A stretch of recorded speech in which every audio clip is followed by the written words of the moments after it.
Как часто вы смотрите или смотрели телевизор? Безусловно, телевещание за последние годы в нашей стране скатилось, и в наше время телевидение не может привлечь новых зрителей, а те, что остались, регулярно смотрят передачи, рассказывающие про политику и, конечно же, новости. Телевидение для многих стран является способом контроля мнений и критики людей насчет государства, партий и некоторых происшествий, которые, как правило, регулируются самим государством. Если мы переместимся на 20 лет назад, мы увидим, что телек для многих людей был развлечением, а политика уходила на второй план. Вспомните, сколько было развлекательных программ. «Большая разница», «Галилео», «Дом-2». Хотя у людей тогда буквально не было выбора, ведь тогда интернет только развивался, и между выбором смотреть телек или посетить неведомый сайт анекдот.ру вы бы явно выбрали первое. Эх, ведь и вправду, раньше трава была зеленее. Но ведь было еще кое-что. Источник информации на протяжении многих десятков лет.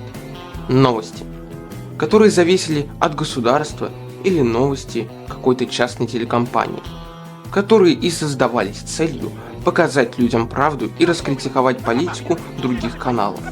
И хоть сейчас многие в обществе уже не зависят от пропаганды на телевидении, раньше все было наоборот.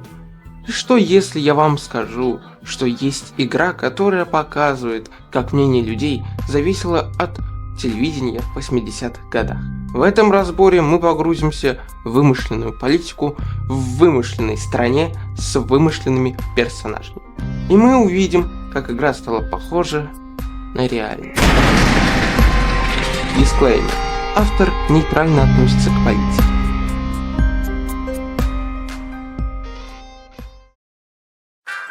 Игра Not for Broadcast, или же в русской локализации не для трансляции, разработана британской студией разработчиков Not Games и вышла под издательством хорошо нам знакомой Tiny Build. Разрабатывали ее приблизительно 5 лет, с 2017 по 2022. В 2019 году выходили первые трейлеры и демо-версии. В 2020 вышла ранняя версия, а релиз в 2022. По причине одного из вирусов в 2019 году во время изоляции разрабы не сидели без дела и разрабатывали бесплатное DLC и дополнительный эпизод в основную игру. Начнем с предыстории и перейдем к геймплею. Вы, спокойно живя в стране, в которой за все время прохождения игры не назовут ее название, работали уборщиком на телестудии. И главного героя еще зовут Алекс. Одним вечером, убирая комнату телевещания, Алекс замечает, что на работе нету Дэйва, который и проводил те самые прямые трансляции новостей. Позже, когда Дэвид звонит вам, он говорит, что уехал из страны. И Алекс, то есть вы, становитесь редактором новостей по неволе. Интересно, почему же Дэйв бежал из страны? Еще в этом разговоре он вас учит правильно проводить эфир. И теперь самое время обсудить геймплей. И что вы будете делать на работе? Как я уже сказал, мнение людей зависит от того, каким вы сделаете эфир. Но чтобы все работало, вы должны подключить питание, которое находится слева от экранов. А справа от экранов находится телефон, по которому вы сейчас болтаете с Дэйвом. Переходим к самому интересному. Сбоку находятся 4 экрана, которые вы можете менять между собой. Под ними есть маленькие огоньки, которые подсвечиваются зеленым, желтым и красным цветом. Зеленый цвет означает, что этот план можно выпускать в эфир, но его лучше не показывать дольше 10 секунд. Желтый означает практически то же самое, что и зеленый, только его стоит в 2 раза меньше показывать, а красный стоит вообще не показывать. На большом экране перед вами показывается баланс экранов, которые вы выберете. Рядом с ним находится экран, который видят зрители. Он отстает на 2 секунды и показывает рекламу. Под ним же регулятор помех. Чтобы в эфире не было помех, нужно держать зеленую волнистую линию в белой зоне. А под регулятором находится видак, в который мы должны вставить кассету с рекламным роликом. Всего у эфира новостей 3 рекламных паузы. Последняя фича на нашей панели на сегодня — это глушитель мата. Надо нажимать на кнопку цензуры, когда на маленьком экране со звуком появится красное поле. Ну, вроде с геймплеем все. Так, а кого показывать-то будем? Джереми Дональдсон, самый популярный ведущий, самый правдивый ведущий, самый... Ты самая пиздатая, блядь. Большинство игроков вам скажут, что их любимый персонаж — это он. Джереми — один из самых харизматичных персонажей в игре. И ты веришь во все его эмоции, понимаешь его, и актер, сыгравший его, Пол Поверстоп, великолепно справился со своей работой. И поскольку игру еще и переводили на другие языки, об этом позже, Джереми озвучил на русском Александр Ракузин, и его голос идеально подходит. Добрый вечер, с вами Джереми Дональдс. Главные темы дня. Помимо же Джереми, в студии работает Дженни, администратор вечерних новостей. Перерывов телеэфиров она следит за порядком в студии и общается с Меган и Джереми. Меган Волф — это соведущая и вестник культуры, которая хочет занять место главного ведущего. И спойлер, она его получит. Давайте ненадолго вернемся к сюжету. Пока Джереми зачитывает сводку новостей, мы слышим про некую партию «Прогресс», которая победила на выборах. После рекламы в студии Меган берет интервью у кинозвезды. Ну а после еще одной начинается речь премьер-министров «Прогресса». Из слов Джереми за кулисами мы узнаем, что у власти популярные телеведущий и юрист, а именно Питер Клемент и Джулия Солсбери. В своей речи они говорят про начало светлого будущего и затрагивают один из самых главных новых законов в системе налогообложения, а именно закон о капитале и собственности. Суть его в том, что если у человека есть довольно большое денежное состояние, власти его распределят на более нуждающиеся в этом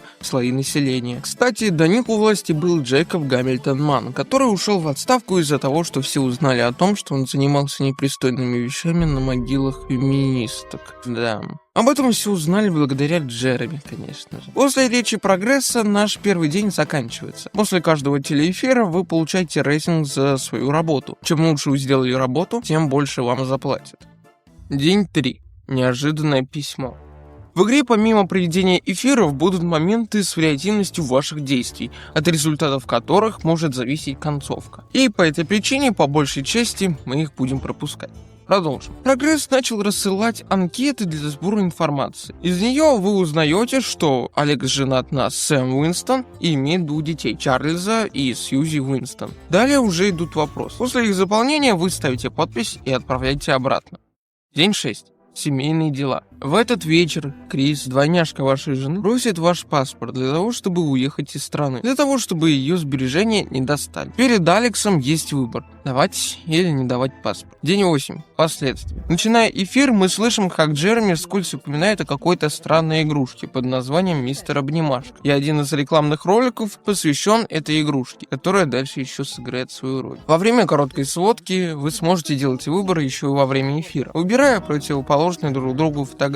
После заставки Джереми берет интервью у экономиста и у свободного мыслителя, у Кэти Брайтман и Алана Джеймса. Задавая им вопросы по поводу правления Прогресса, они спорят между собой. Один говорит, что Прогресс — самая ужасная партия, которая отравляет еду, а другая говорит, что это самая лучшая партия, которая обеспечит всем гражданам счастливую жизнь. Типичный телек, короче. В следующем блоке Джереми будет спрашивать людей, связанных с правосудием, но что-то пойдет не так. И это один из самых запоминающихся моментов за счет тех косяков, которые произойдут в эфире. Вы же все видели неудачные моменты из прямых эфиров. В них то ведущий что-то не так сказал, либо у репортеров какая-то беда. В общем, тут у всех трех гостей какая-то беда. Первому в комнату заходит жена и говорит о том, что уходит. Ой, мама пришла. У второго раб в шкафу. Третий устроил тусич в честь того, что он вышел из тюрьмы. Господи, я представляю, как они все это снимали. Ну, далее будет не менее запоминающаяся сцена. Поскольку Прогресс стал распределять состояние богачей, он выделил грант одной школьной пьесе, которая еще и на телек попала. После короткого интервью вам придется монтировать данный шедевр. Хотя музыкальный номер неплохой. А ну слушай сюда. До свидания. И да, чуть не забыл. Джефф Алгебра, учитель математики, который и срежиссировал данную пьесу. И в дальнейшем его сценки приведут его к успеху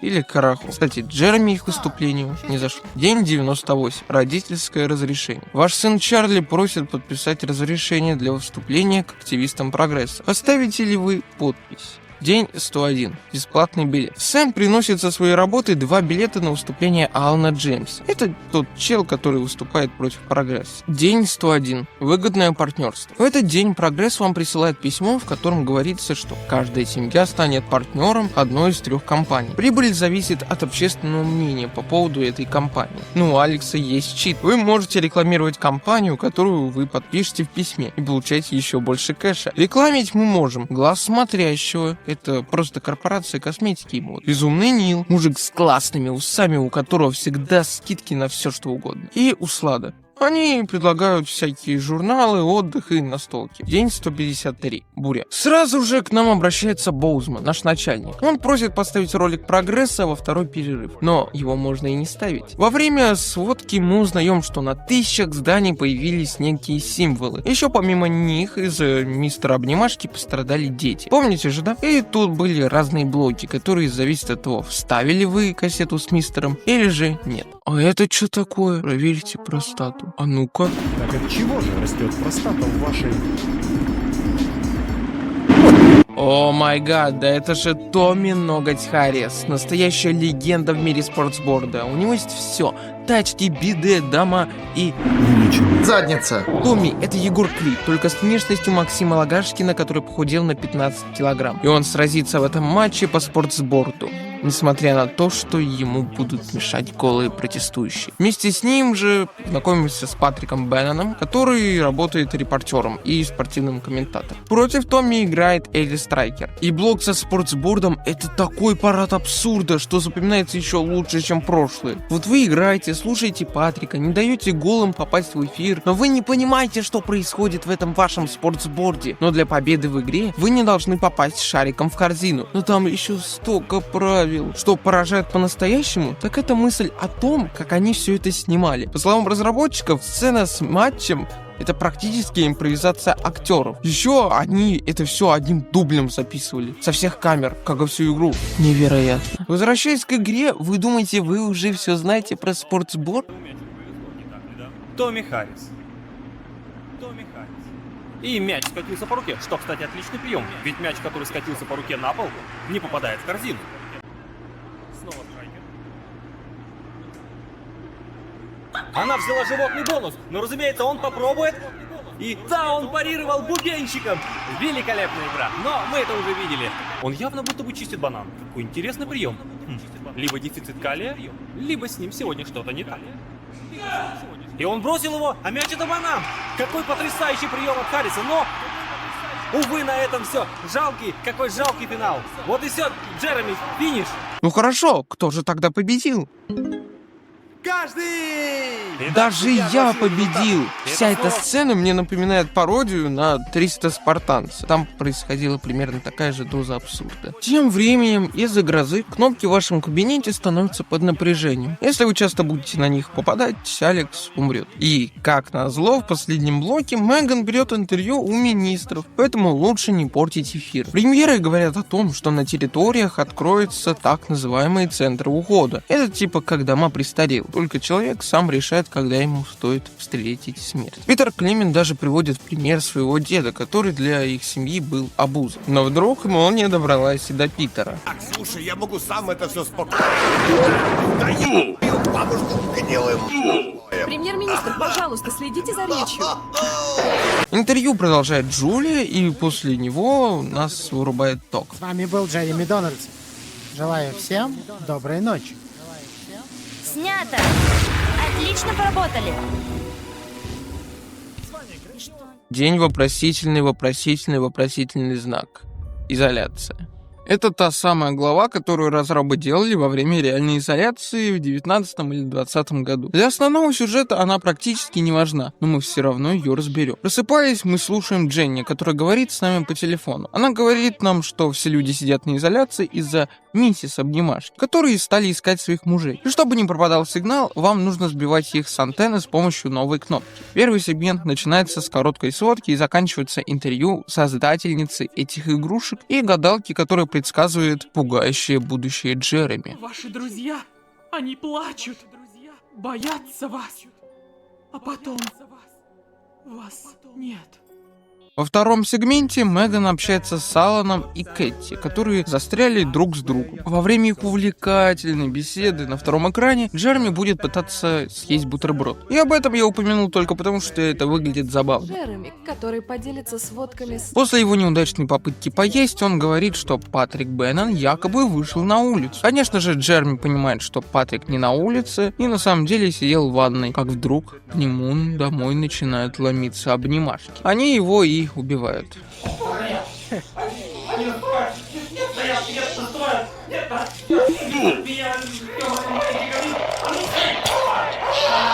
Но врываются они не только к нему домой, но еще и в наш офис. Те, кто видели сходство этой игры с FNAF, то технически вы правы. Теперь нам придется отбиваться от этих игрушек. Они вас, конечно, не убьют, но эфир подпортят. Последний сегмент представляет из себя конкурс, в котором Томми задавал вопросы про себя, а его фанаты должны были на них ответить. Кто больше ответит, получит его паховый бандаж. Но одной из участниц появляется Джефф Алгебра, который начинает рассказывать про свою идею для детского телешоу. И она так нравится Томми, что вместо викторины они поют песню про мистера Медведя. Есть 3 версии этой песни: детская, сюрреалистичная и пошлая. Чтобы их получить, во все рекламные перерывы вы должны поставить ролик от Первого канала и во время короткой сводки выбрать фото с определенным свечением, темным или розовым. А если вы ничего не будете из этого делать, то вам споют детскую версию.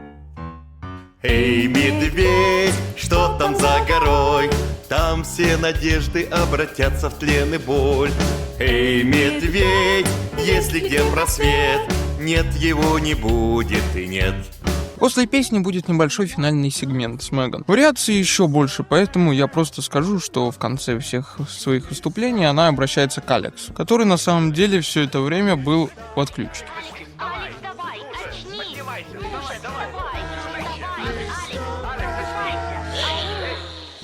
Вставай, Шансунг. Ты должен вспахать поле в 100 000 гектаров. День 154. Время открыть глаза. Вы просыпаетесь в больнице, и вас окружают ваши родственники. А за ваш уход в больнице оплатил мистер Боузман. Это ваш начальник, напоминаю. День 232. Тишина. Меган, уже ставшая на уровне с Джереми, устраивает скандал в студии. И сразу видно, как Меган стала лучше при новом правительстве. А как узнается из короткой сводки, на страну наложили санкции. И вы сможете выбирать то, как на это отреагируют люди. Джулия Солсбери выходит в эфир со своей речью и пытается успокоить людей. Правительство ввело в систему новые карты членов команды для удостоверения личности. Госуслуги 80-х. Также появляется некая группа активистов, перебой, которые выступают против правительства и борются за так называемую свободу. После этого Джереми и Меган задают вопросы по поводу вещей, упомянутых мной ранее, у Питера и министров других стран. Да, так и разговаривают министры. Разговор с ними идет не по плану, и самым нормальным из них является Питер. Джереми, конечно, с них так фигеет, и после рекламы Меган на месте Дональдсона говорит о том, что интервью у сегодняшнего гостя возьмет Джереми. Меган поменялась с ним местами, потому что Джереми уже плевать на свою работу. Он берет интервью у рэпера Джей Заса, который выступает против прогресса и поддерживает перебой. В своей песне он говорит, как ненавидит прогресс, какие Джулия и Питер черти. Мы все разного цвета, со всех частей планеты, и каждую секунду лишь один в приоритете. Я возьму этот факт и представлю оппонентам, прямиком в еб... суну Питеру Клименту. Он тупой, бестолковый шарлатан, и пора закрыть весь балаган, бро. Но Боузман говорит нам, что появилась новая госцензура, которая подсвечивается голубым цветом. Вы можете ее цензурить, но это не нужно. Вам платят за рейтинг, а не за какую-то там цензуру. Суть этой цензуры — заглушить то, что не стоит слушать обычному смертному. После выступления Джереми говорит, что песня была частично зацензурена. Мы уходим на рекламу, а Дональдсон остается недовольным. И чтобы его окончательно разозлить, в студию приходит Джефф Алгебра, Томми и Филиппа. Они трое будут выступать в новом шоу про Харриса. Стоит заметить, что идею для шоу предложил один из министров. Позже это трио актеров за счет своих шоу будут вещать народу пропаганду. За счет, кстати, налогов. Но об этом позже. День 296. Зной. В этот жаркий день вы должны будете не только следить за эфиром, но еще и остужать клапаны с помощью вентилятора. В студии же от поддержки прогресса появляется офицер, отвечающий за безопасность студии. А в стране происходят беспорядки из-за перебоя. И к тому же Всемирный совет установил военную блокаду. В общем, дела плохи. В первом сегменте больше нет ничего интересного, кроме Сындука, который озвучил деда. Как вы миритесь с вонью? Ну, на самом деле, мы здесь очень гордимся нашим титулом, откровенно говоря. Во время рекламы в кабинете появляется кассета со значком перебоя, а после нее Джереми на грани срыва берет интервью у людей с уникальными заболеваниями. Он бесится из-за того, что новости скатились и перестали показывать все то, что происходит в их стране. Джереми не выдерживает и берет в заложники сотрудников новостей. Все это происходило во время эфира, и поэтому Джереми напрямую обращается к вам. Ты там у пульта. Алекс, слушай сюда. И внимательно. Так, у тебя там уже наверняка заряжено то, что ты должен показать для рекламы. Но сегодня мы меняем программу. Посмотри направо. Оказывается, кассету с перебоем вам подложил именно он. И он просит вас ее поставить за место рекламы. Ну, как обычно, решение за вами. Мы ставим кассету. Зачем верить человеку, который боится показать лицо?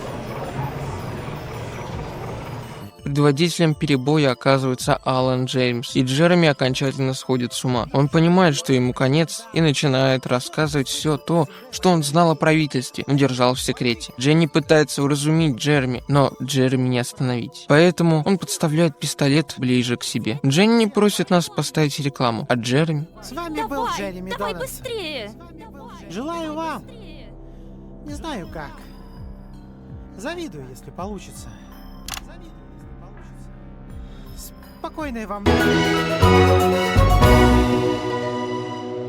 Рабочий день окончен. Этот день запомнит вся страна. День 297. Памятная запись. Ваша семья обсуждает данное происшествие. Они расспрашивают вас. Кто-то осуждает, а кто-то поддерживает. День 371. 20 недель войны. Начиная новый рабочий день, Боузман говорит вам о вторжении в эфир перебоя, поэтому просит Алекса не попадать в оранжевую зону помех. Как выясняется из эфира, война идет 140 дней, а перебой устраивает митинги на улице. И, конечно же, Меган упоминает Джереми, и, как выясняется, он находится в тюрьме, и вскоре по его делу пройдет суд. После заставки Меган берет интервью у Питера Клемента. Но интересно нам не интервью, а обращение перебоя. Алан Джеймс в своей речи упоминает не только Джереми, но еще и формациды. Вещество, которое использовало прогресс в центрах ухода. Если вы помните центры ухода, то вы должны помнить, что именно там уходят на покой пожилые люди. Во время рекламы Боузман учит вас пользоваться новой механикой. Пульт микширования. А если проще говоря, пульт реакции. От его выбора тоже многое зависит. И после рекламы Меган берет интервью у инстасамки 80-х.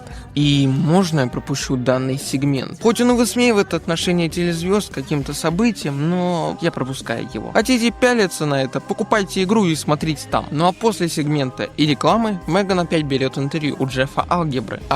Точно. Я теперь Джефф Гнил.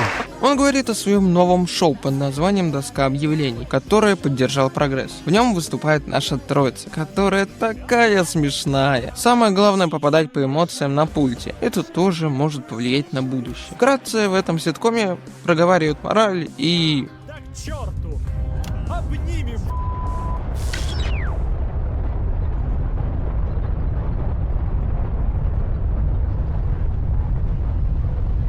Как узнается, прогресс взорвал ядерные бомбы по крупным городам других стран, а количество погибших составляет несколько миллионов. В эфир выходит обращение Джулии Солсбери. Она предупреждает другие страны и говорит, что ядерные заряды заложены еще в 58 городах. Она прикажет взорвать их, если Мировой Совет не снимет с их территории блокаду. Это событие назвали «Ночь освобождения». Меган делится своим мнением с телезрителями. Есть 3 версии. В одной она вспоминает Джереми и думает, чтобы он про это сказал. В другом она поддерживает прогресс, а в еще одном рассказывает про своего брата, который в момент взрывов находится за границей. Но она в этой речи не упоминает прогресс. День 872. Из искры возгорится пламя. В этот день вы смотрите срочный выпуск новостей, в котором говорится, что перебой устроил поджоги и атаковал тюрьму. День 912. Восстание. В кабинете вы замечаете рацию, по которой с вами общается Алан. Он просит вас вставить кассету и на протяжении эфира выполнять его указания. Тем временем узнается, что Питер Клемент скончался, и в честь него открывают мемориальный сад. Когда Меган передает слово Патрику, тот случайно говорит свое мнение насчет прогресса. Он понимает, что сказал все это во время эфира, и сбегает. За место него уже другая Патрик. И эфир продолжает уже она. За ней Джулия начинает свою речь о уходе Питера. А Боузман говорит вам, что запись смонтирована не полностью, и поэтому он просит вас показать только хорошие моменты из жизни Питера. Все во благо прогресса. По рации Алан говорит: чтобы победить прогресс, мы должны показать плохие моменты с Клементом. Мы слушаем Алана. Пока Джулия проводила открытие сада, перебой устраивает Джулия пытается помочь раненым, но ее телохранители делают только хуже. А после перехода на Меган, Алан напрямую говорит жителям свергать прогресс. После рекламы Меган берет интервью у Томми, Филиппы и Джеффа. По отдельности и... Короче, если вы в прошлом эфире во время доски объявлений ставили эмоцию фу, Меган общается с Джеффом, который обвиняет вас в плохой реакции зрителей на их шоу. Если вы ставили фу только на моментах с Томми, он напьется и подерется с Джеффом. А если вы ставили эмоции, которые подходили для шоу, Меган берет интервью у Филиппы из шоу, и со всеми его участниками в нем все хорошо. Кстати, в шоу уже напрямую говорят, какие офицеры в их стране хорошие. Мы включаем ролик с кассеты перебоя. В нем мы видим Кэти Брайтон. Это та девушка, которая топила за прогресс и часто спорила с Аланом. Но в ролике она говорит, что ошибалась насчет прогресса. И то, что поддерживала она их только потому, что хотела, чтобы у богатых отобрали их имущество. А единственным правильным решением для страны является перебой. Но я всегда завидовала моим более обеспеченным друзьям. С годами все сильнее и сильнее. И когда пришел прогресс, я даже не задумалась, сколько плохого он сотворит. Я была эгоисткой. Я радовалась гонениям на богачей. Мама, пап, простите. После данного ролика Меган представляет мюзикл про счастье бездетной жизни. Стоит упомянуть, что в стране снизилось количество рождаемости, а прогресс сказал, что виноваты в этом выбросы от бомб. Но что там в мюзикле? В нем говорят о плюсах бездетной жизни и о ужасной семейной жизни. Я дома. Мой милый Джон, дрожащий Джон, диагноз подтвержден. С врачом я говорила, позвонил сюда мне он. УЗИ мне сделала сюрприз. О боже, Джон, держись! У тебя рак? Уже, Джон, ты будешь папой. Вероятность массажа исключена. От волос несет мочой. В доме вирус долой. Никаких нам вечеринок На территории чужой. После этого шедевра Меган берет у них интервью и узнается, что две пары из 3 нетрадиционной ориентации. Недолго слушая их болтовню, на связь выходит Патрик, которая задает немного вопросов министру. А после она говорит: Останьтесь дома. Не станьте еще одной жертвой войны. Перебой нанес удар. Но, как почивший Питер Клемент однажды сказал, сегодня этому конец. Интересно, чему конец? Когда мы заканчиваем эфир, мы смотрим в окно и видим то, к чему привели наши решения.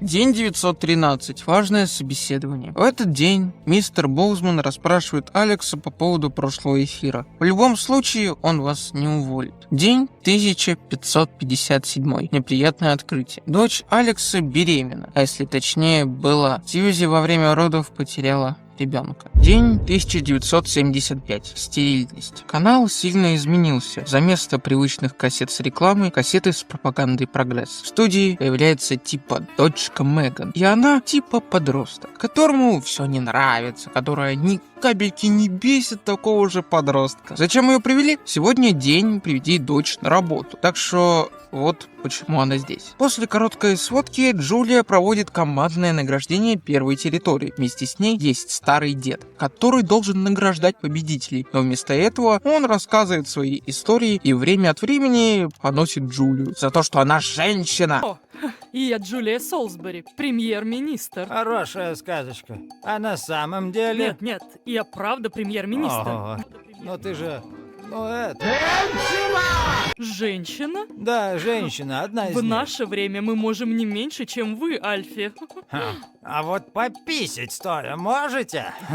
Если честно, я даже и не пыталась. Так я и думал. 2 сахара, пожалуйста, и немного молока. А первый победитель — тетка, которая самый лучший сотрудник в центре ухода. Вторые — это протестанты, которые выходят голые. А третий — это промытый пацан, который настолько промыт пропагандой, что даже Джули он не нравится. И во время рекламы она его матом кроет. После рекламы Патрик и Робин в одном из кинотеатров на красной ковровой дорожке задают несколько вопросов звездам. В этом сегменте нет ничего интересного, поэтому перейдем к следующему. И в нем в студии берут интервью у музыкальной группы, которая вместе с приемной дочкой Меган базарит на своем молодежном. Они даже шарят за дотеров. После унижения Меган и выступления челиков Чада из Ада говорит трогательную речь про тупой перебой и великолепный прогресс, после которой можно посмотреть на прогресс с другой стороны. Но помните, что говорил Джереми? Помните, что взорвал прогресс? Так что думайте, на чьей вы стороне. Но у нас сейчас финал как-никак, а именно день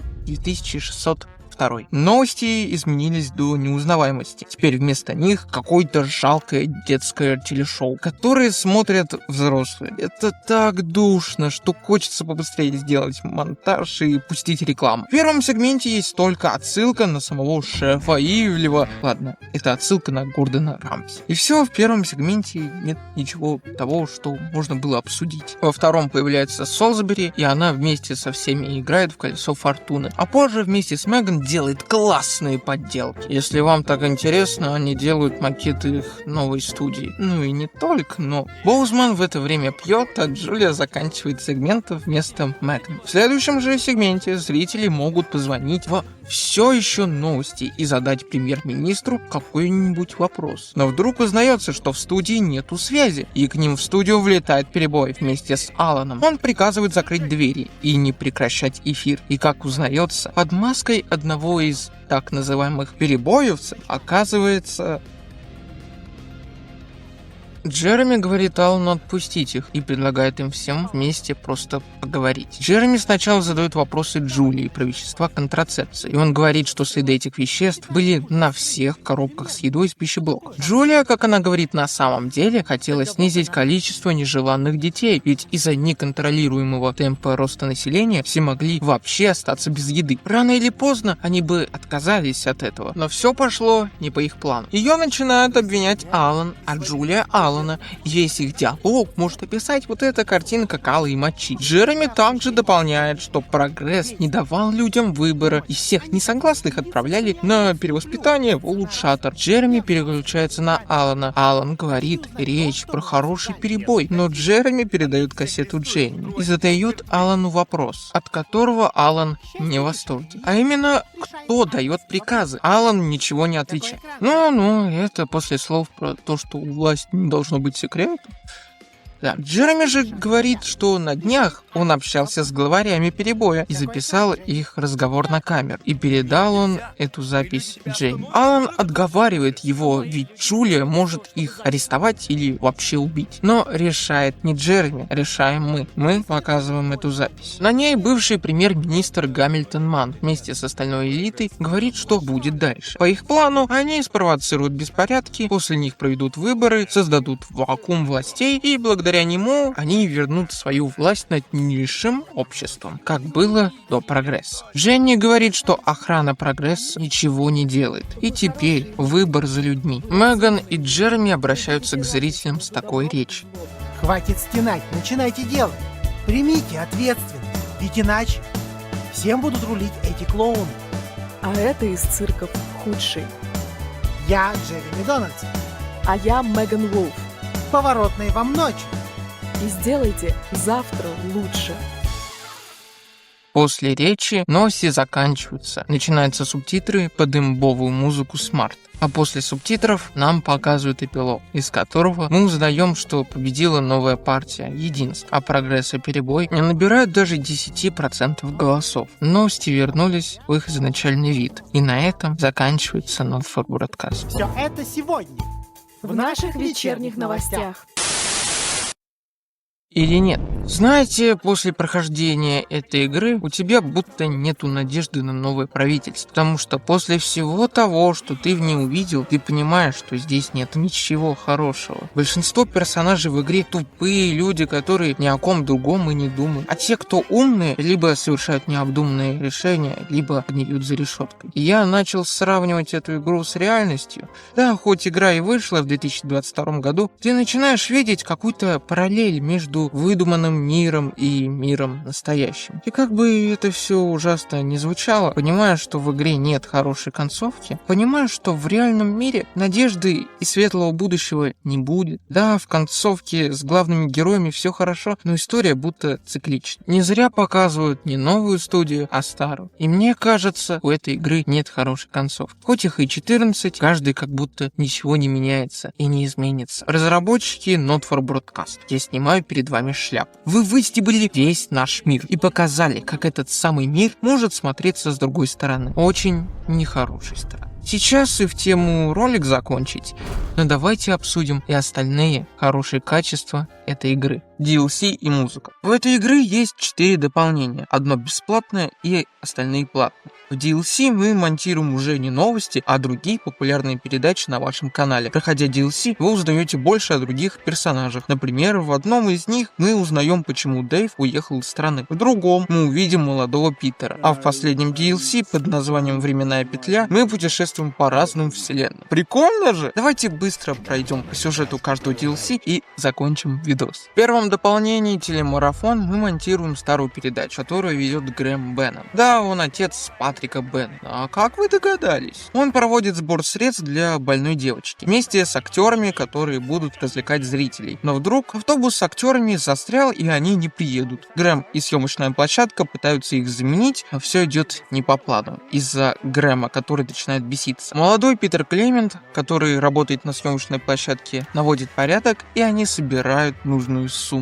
Следующий DLC «Жуть живьем». В нем Патрик и ведущие этого шоу забираются в заброшенную киностудию Грэма, в которой обитает призрак. Позже узнается, что Грэм крал заслуги своей сценаристки, и когда она умерла, она стала мстить съемочной группе. Второе платное DLC «Жизнь по кусочкам». В нем мы играем за Дэйва, который портит шоу. В это шоу приглашает Питера, его родных и друзей. Мы узнаем больше про карьеру Питера и то, как он пришел к посту премьер-министра. И последнее DLC «Временная петля». Передача «Ночь улыбок» вместе со старыми добрыми Джереми и Меган приглашает ученых, которые испытывают устройство для получения счастья. Когда они жмут на кнопку, время во всем мире останавливается, и только Алекс и Боузман не останавливаются. Мы перезапускаем время и пытаемся сделать так, чтобы ученый не изобрел этот прибор. Для этого мы с помощью кнопки у нас в кабинете должны путешествовать по вселенным и в итоге свести его с ученой. На этом все DLC. Больше всех мне понравилась «Жизнь по кусочкам». Оно такое простое и незапаристое, в отличие от «Временной петли» или «Жуть живьем». И, конечно же, я не могу не упомянуть и музыку. В этой игре она на все случаи жизни. Вот вам музыка из одного рекламного ролика. Типичная музыка из рекламы 80-х, да? А вот песни из DLC про вселенные.